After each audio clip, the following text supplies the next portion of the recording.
28? சரி, வந்து என்ன பார்க்க சொல்லுங்க. அவசர சட்டம் வராம நான் பாத்துக்கிறேன்னு சொல்லுங்க. வந்து என்ன பார்க்க சொல்லுங்க. என்னங்க டெலிபோன்ல அவசர சட்டம் வருதுன்னு தெரிஞ்ச உடனே ரேஸ் குதிரை முதலாளிகளும் பஸ் முதலாளிகளும் பணத்தோட வர்றேன்றாங்க. அவசர சட்டம் வரப்போகுது, அவனுக்கு எப்படிங்க தெரியும்? நீ தானே உத்தரவு போட்ட. இப்பதானே 5 நிமிஷம் கூட ஆகுதுங்க. நீ சீஃப் செக்ரட்டரி கையில சொன்ன, அவரு 4 அதிகாரிகளை சொல்லியிருப்பாரு. அதுல ஒருத்தர் இவங்களுக்கு போன் பண்ணிருப்பான். அதிகாரியை ஏங்க அவன்கிட்ட சொல்லணும்? அரசாங்கம் தானே அதிகாரிகளுக்கு சம்பளம் கொடுக்குது. இவங்களும் கொடுக்குறாங்க. அரசாங்கம் மாசம் கொடுக்குது, இவனுக்கு அப்பப்ப கொடுக்குறானுங்க. இதெல்லாம் உனக்கு புரியாது. இதெல்லாம் கான்ஸ்டிடியூஷன்ல வருது. இதெல்லாம் சீஃப் செக்ரட்டரி கோதண்டராமன் சார் கூப்பிட்டு போட்ட உத்தரவெல்லாம் மாத்து. சரி, சாமின்னு கூப்பிட்டு என் கழுத்த இருக்காது. கோதண்டராமன் கூப்பிடு. கோதண்டராமன் கொஞ்சம் வாங்க. அடி சக்க ஸ்டைலா தான் கூப்பிடுறேன். நான் தேடிக்கிட்டு வரேன். எனக்கு தெம்பாதான் இருக்குது. இந்த பாருங்க, இப்ப சீஃப் செக்ரட்டரி இங்க வந்த உடனே நான் எல்லாத்தையும் மாத்திட சொல்றேன். நீங்க நடுப்புற போந்து ஏதாவது உடனடாதீங்க. எனக்கே சொல்லிட்டீங்க. நீ உனக்கு வர தைரியத்துல சீஃப் செக்ரட்டரியா போய் காபி வாங்கிட்டு வர சொல்லிட்டு போல. நீ நான் சொல்ல மாட்டேன்.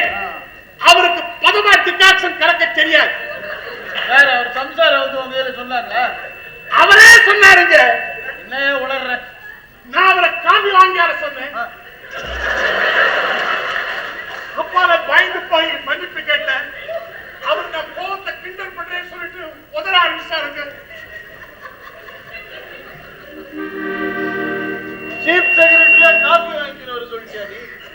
நீ சிஎம்மா இருக்க வேண்டியவ இல்லையா, பிஎம்மா இருக்க வேண்டியவ. வராரு தயாரா வராரு.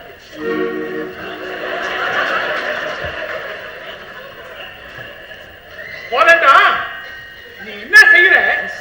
அந்த உத்தரவெல்லாம் போட்டா பாரு, எல்லாத்தையும் மாத்திடு. உங்களை சிஎம் நீ வா போன்றாரு.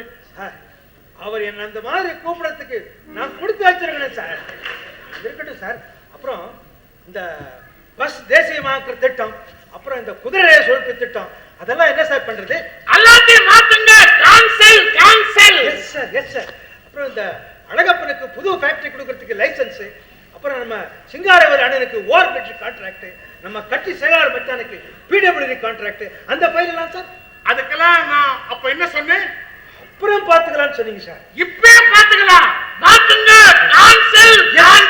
Yes sir. கோதண்டன்னா நீங்க என்ன கோதண்டங்க? ஐயோ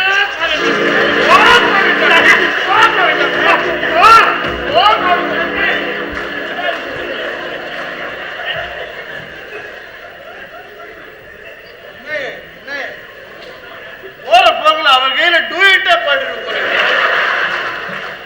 எனக்கே பயமாகுது. என்னங்க பயம்? நான் கிராமத்து ஆளு. அவர் எவ்வளவு படிச்சவர். அவரே நம்ம கிட்ட விதறாருன்னா நம்ம முகத்திலையும் செய்கையிலையும் ஏதோ ஒண்ணு இருக்குதான்னு அர்த்தம். நான் கூட அப்பப்ப யோசிச்சு பார்ப்பேன், என்னடா இது, யார் சிஎம்மா வந்தாலும் திடீர்னு ஒரு தைரியம் வந்துருதே, இது எப்படிறாங்க. இப்பதான் புரியுது. இந்த மாதிரி நல்லா படிச்ச அதிகாரி எல்லாம் இப்படி வெதர்னா எவனுக்கு தான் தைரியம் வராது.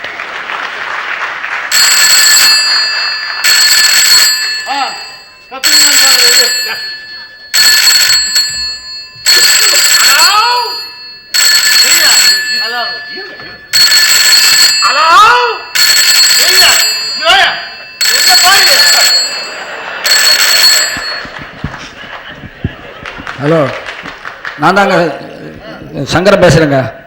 நம்ம இந்த எதிர்கட்சி தலைவர் ரொம்ப எசக்க பெசக்கா பேசுகிறாருங்க. நம்ம சிஎம்ஐ பார்த்தா பைத்தியக்கார மாதிரி இருக்குதுன்றாரு. அவர் எப்படியா கண்டுக்கிறாரு? வாங்க, இது நீங்கள் என்ன செய்யணும், ஒரு மீட்டிங் போட்டு இதுக்கு கண்டிப்பாக எதிர்ப்பு தெரிவிச்சா ஆகணுங்க. ஆமாம்மா, இதெல்லாம் வளர விடுறது நல்லது இல்லை. அப்பப்போ கண்டிச்சு 4 வார்த்தை பேசினா தான் அவனுக்கு உடம்புல பயம் இருக்கும். அதை செய்யுங்க. ஆனால் இன்னைக்கு எனக்கு கூட்டமே இல்லையே, எங்கேயா பேசுவேன் நான்? என்னங்க?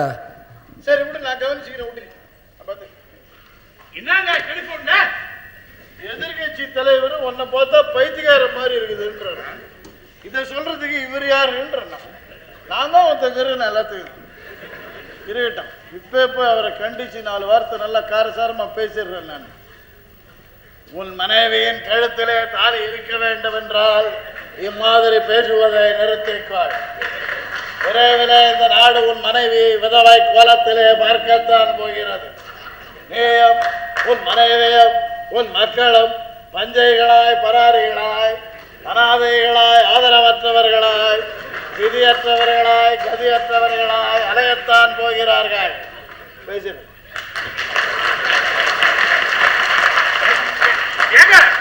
இதுக்கு மீட்டிங்கே இல்லைன்னு சொன்னீங்க, எங்க போய் பேச போறீங்க? ஒரு திருமண விழாவில் தலைமை தாங்குறார். மணமக்களை வாழ்க்கை எல்லாம் சொல்லிட்டு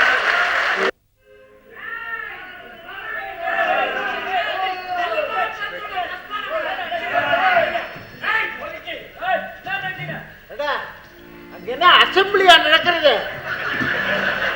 இந்த எம்எல்ஏக்களே எதுக்காக வந்திருக்காங்க? வாய மூடிட்டு பட்டாபி, வெளியில ரவுடி பசங்க கூட இந்த வரத மண்ணாடி விட்டுருக்கான். இப்ப கூட ஒன்று கிண்டல் தானே.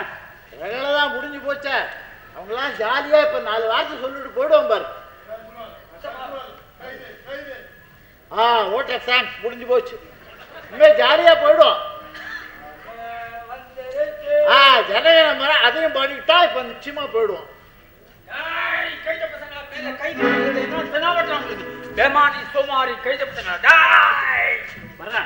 இந்த ரவுடி பசங்க போயிட்டாங்களா? அவங்களாம் போயிட்டாங்கடா. இல்ல போனா இவ்வளவு தைரியமா இவன் கத்துவானா?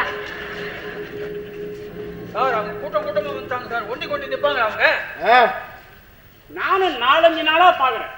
அங்கங்க ரவுடி பசங்க கலாட்டா பண்ணிக்கிட்டே இருக்காங்க. இந்த மாதிரி செஞ்சா தானே தேர்தல் நீங்க ஜெயிச்சிங்கன்னு எல்லாருக்கும் தெரியும். ஆமா இருக்கத்தான். வாமா மரதா வா. இங்க வந்த 2 நாளா காணோம். எலெக்ஷன் டைம் பாரு, ஒரு வேலை கிடைச்சது, அத்தோட்டு தான் வரல. வேலையா? என்ன வேலை? இந்த கட்சி தொண்டருங்கெல்லாம் இல்ல, அவங்களுக்கெல்லாம் உதவி செய்ய சொல்லி எங்க பேட்டையாண்ட தலைவர் சொன்னாருப்பா. தலைவர் சொன்னாரா? கேட்க வேண்டியதுதான். கட்சிக்காரங்களுக்கு நீ என்னமா உதவி செஞ்ச? சாராயம் ஊத்தி கொடுத்த ஆளு வேணாம். போன தப்பா கூட எங்க வீட்டாண்ட தான் சாராயம் காய்ச்சினாங்க. இந்த தப்பாவும் அந்த வேலை தான். நல்ல துட்டு கொடுத்தாங்கப்பா. அம்மா உன் குடிச்சலையே சாராயம் கழிச்சுவியா? பாருடா, national service through cottage industry. காய்க்குளம் பத்தியா என்ன முன்னேற்றம்? அதெல்லாம் உறுப்பினர் நான் சொல்றேன். அதெல்லாம் ரங்கவேல் சார் உங்க கட்சி எப்படி கெலிக்குது பத்தியா? அட சும்மாரியா?